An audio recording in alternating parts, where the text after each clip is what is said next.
Viewers, আপনারা আমার পিছনটা দেখেন কত সুন্দর এবং কত নিচু এবং উঁচু টিলা আমি দাঁড়িয়ে আছি। খুব সুন্দর একটি জায়গা দাঁড়িয়ে আছি।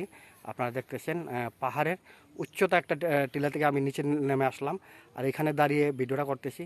আশা করি আপনারা আমার ভিডিও দেখবেন। খুবই সুন্দর এবং খুব চমৎকার একটি দৃশ্যতে আমি দাঁড়িয়ে আছি, যাকে বলা হয় নিরিবিলি প্রাকৃতিক পরিবেশ। আর পরিবেশটাই অসাধারণ।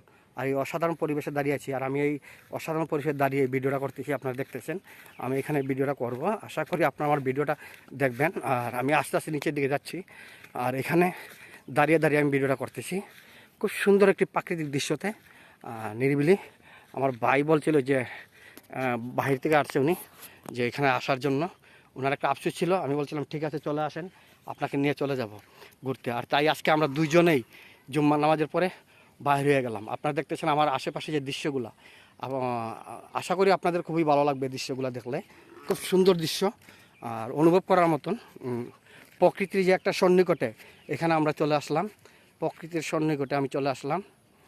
আপনারা দেখতেছেন খুব সুন্দর সুন্দর দৃশ্য এখানে, পরিবেশ এবং সুন্দর একটি পরিবেশ। রোহন ভাই, আমার এখানে হাত মুখ ধুতে হবে। আমি আপনাদের দেখাতে পারি না, এখানে কিছু পাখি ছিল, পাখিগুলো উড়ন্ত অবস্থায় চলে গেছে, দেখাতাম।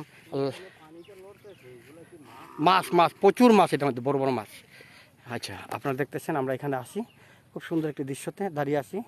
আর আমার পিছনে একটা লেক আছে আর এই লেকের পাশে আমি দাঁড়িয়ে আছি।